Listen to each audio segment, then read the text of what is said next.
Development financial institutions were established to, थोड़ा और बोलो क्या है डेवलप्ड फाइनेंशियल इंस्टीट्यूशंस का क्या काम है? B option, sir. Development industries, agriculture, and other key sectors. ठीक है। रेगुलेट द कैपिटल मार्केट तो सेबी करता है, मनी मार्केट तो आरबीआई करता है, शॉर्ट टर्म फंड तो कमर्शियल बैंक करता है, तो आंसर बी बचेगा। Money market faces shortage of funds due to inadequate savings, growing demand for cash, presence of unorganized sector या financial mismanagement।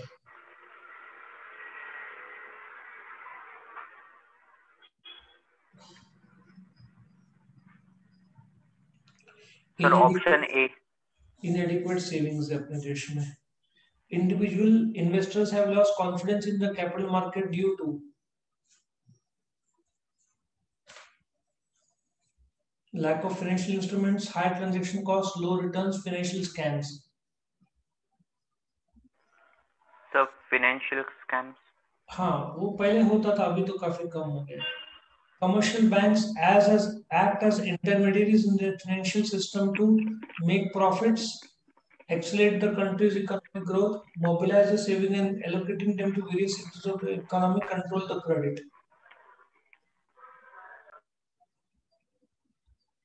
एक सिंपल सा लॉजिक है, प्रॉफिट तो है लेकिन उनको पैसा मिलता है और उससे वो लोग कर्जा देते हैं, तो मेन काम ये control the credit. Commercial bank नहीं कर सकते, वो आरबीआई की जवाबदारी है। कंट्रीज इकोनॉमिक ग्रोथ भी देखा जाए तो सब बैंक्स मिलकर होता है, तो इसका करेक्ट आंसर इज सी। वैसे तो चारों नजदीक है, ठीक है। Come to this, money market short term funds dash long term funds. Capital market dash central bank. SBI commercial bank है, तो सेंट्रल बैंक क्या है? RBI. बराबर। कोऑपरेटिव बैंक्स ऑर्गेनाइज सेक्टर है, तो इंडिजिनस बैंकर्स अनऑर्गेनाइज सेक्टर में आता है वो, जैसे कि शेख या शाह, मुनीम, ये सब अनऑर्गेनाइज सेक्टर में आता है। Primary sector dash secondary market old issue, तो ये क्या होगा? Primary market is the new issue market, ठीक है। Find the odd man out. Type of bank account saving, demat, recurring current, कौन है इसमें odd? Demat account. Demat odd है, वो शेयर्स बाकी बैंक्स का है। Unregulated financial intermediates, mutual fund, निधि, chit fund, loan companies.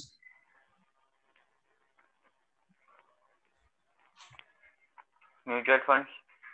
Mutual fund और भाई रेगुलेटेड है, काफी स्ट्रॉन्ग रेगुलेटेड है वो।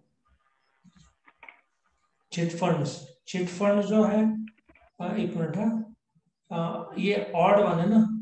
म्यूचुअल फंड तो रेगुलेटेड है, निधि अनरेगुलेटेड है, chit fund loan company. So correct answer is, तेरा म्यूचुअल फंड करेक्ट है ऑड वन के हिसाब से, मैंने रेगुलेटेड के हिसाब से बोले, सो तेरा आंसर करेक्ट है। म्यूचुअल फंड ऑड वन है, बाकी तीनों highly unregulated. Financial assets bonds, land, government securities, derivatives.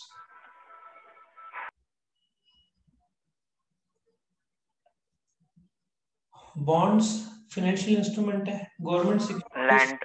Land odd में। ये तुमको सिलेबस में नहीं है एक्चुअली। बैंक रेट ये मतलब सिलेबस में ही नहीं है, फिर भी इन लोगों ने डाल दिया, तो मुझे बताना पड़ेगा। Bank rate is the discount rate, ठीक है। Open market is also quantitative, variable is also, तो इसका odd one is foreign exchange rate. ये क्वांटिटेटिव टूल है, इसमें कैश रिजर्व रेशियो होता है, बैंक रेट होता है, ओपन मार्केट ऑपरेशंस होता है, रेपो, रिवर्स रेपो, ये सब आता है। तो फॉरेन एक्सचेंज रेट अलग चीज है। Reasoning, RBI has to maintain, next क्या है? आरबीआई हैज टू मेंटेन, नहीं इधर से शुरू होता है। Assertion and reasoning, money market economises use of cash, ये एक वाक्य है। कारण money market deals with financial instrument that are close substitutes of money.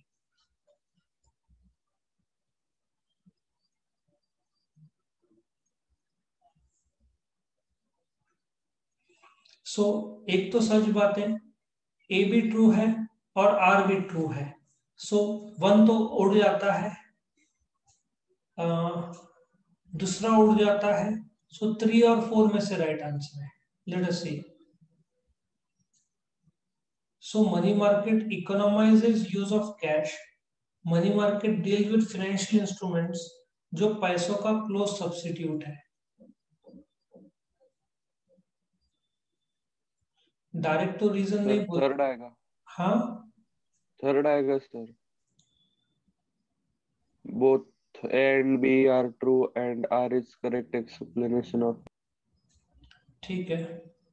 So third को राइट बोल दो. Regional stock exchanges have witnessed a sharp decline in the volume of trade. Investors prefer to trade in securities listed in premier stock exchange like BSE and NSE. अभी दोनों true है. ठीक है. तो A true, R is false छोड़ दो. A is false, R is true छोड़ दो.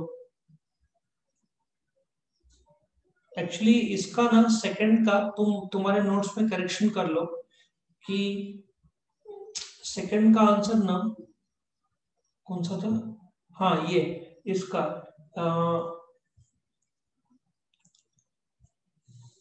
ये जो है 3 आंसर है, क्योंकि शेयर होल्डर्स या इन्वेस्टर एनएससी बीएससी में पैसा डालते हैं, इसलिए लोकल में कम हो गया. सो ए और R and R is the correct explanation of A.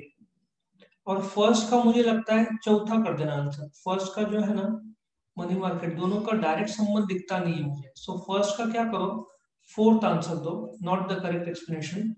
और सेकंड नंबर में थर्ड आंसर है. ए और आर दोनों करेक्ट है, लेकिन आर का कारण है क्योंकि प्रीमियर इंस्टीट्यूशन बीएससी एनएससी में, इसलिए रीजनल स्टॉक एक्सचेंज का डिमांड कम हो गया है. वो वाली बात है. जोमेटो स्विगी आने के बाद होटल में ज्यादा लोग का थोड़ा सा कम हुआ है, सही बात है. The unorganized sector of the money market lacks transparency. Activities of the unorganized sectors are largely confined to rural areas. Again, दोनों ट्रू है.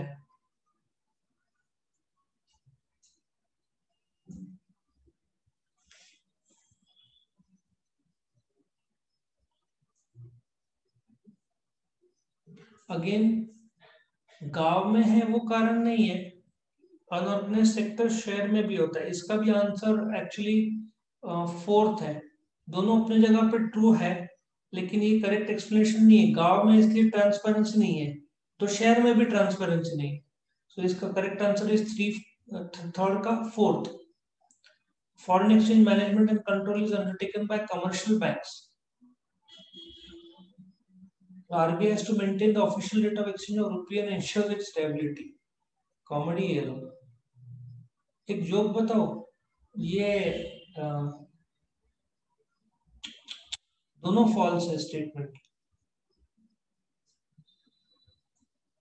एक मिनट. हाँ, ये भी फॉल्स है.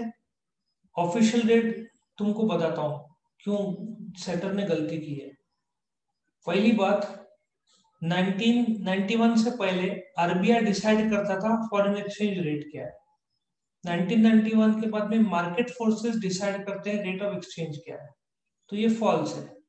अच्छा, commercial banks foreign exchange management and control is undertaken by commercial banks.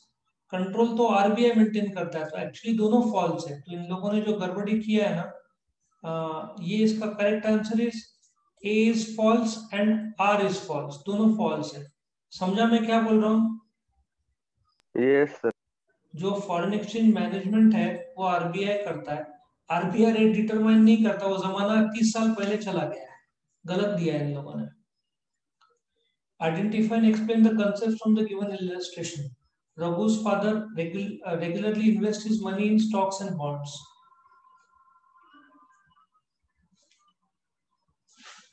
क्या बोलेंगे इसको?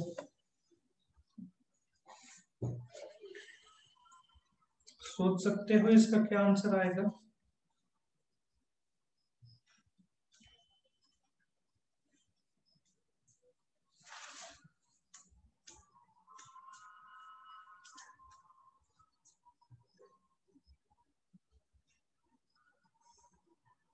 मुझे भी सोचना पड़ेगा. Identify the terms.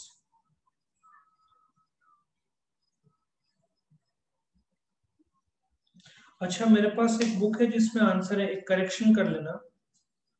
फर्स्ट का आंसर थर्ड है. मुझे लगा था फोर्थ है. बाकी तो सब मैंने बता दिया. और रघु's father regularly invest in the finance money in stock and bonds. इसका मतलब साफ है कि इसका करेक्ट टर्म है फाइनेंशियल मार्केट। फाइनेंशियल मार्केट एक ऐसा मार्केट है जहाँ पे स्टॉक और बॉन्ड्स का खरीदी और बिक्री होता है, ठीक है। दूसरा, सारा makes a monthly contribution in a fund jointly created by his friends, मतलब ये अनऑर्गेनाइज्ड है। अनऑर्गेनाइज्ड है तो मैंने बताया था ना, बीसी सुना है तुमने? बीसी सुना है कि नहीं? हर महीने 1000 2,000 लोग जमा करके फिर हाँ ये सर सुना है सर। Yes, sir. उसको इंग्लिश में चिट फंड्स बोलते हैं। सो ये जो उसके फ्रेंड के साथ कर रही है वो चिट फंड है। मेंबर्स फ्रेंड्स मिलकर करते हैं। नॉर्मली ऑफिशियल नहीं रहता क्योंकि इसमें सब कैश में डीलिंग होता है, चेक में नहीं होता ये। Tina deposited a lump sum of 50,000 in the bank for a period of 1 year. Simple सा लॉजिक है। क्या ये 50,000 एक साल के लिए डाला तो फिक्स डिपॉजिट हुआ। समझा ना तुमको? Yes, sir. ओके। और चौथा, ABC bank provides demat facility, safe deposit locker, internet banking facility to its customers.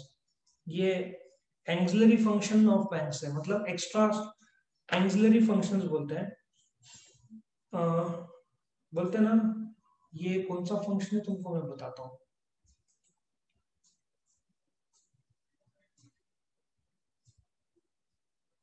ये है तुम्हारा ये जनरल फंक्शंस, जिसको एक्सिलरी फंक्शंस बोल सकते हैं। मतलब अलग अलग जो फंक्शन है उसमें वो आएगा, सेकेंडरी फंक्शन में आएगा। मेन काम क्या है? बैंक का डिपॉजिट लेना और कर्जा देना। ये सेकेंडरी फंक्शन या एक्सिलरी फंक्शन में आएगा। बस इतना ही है इसमें।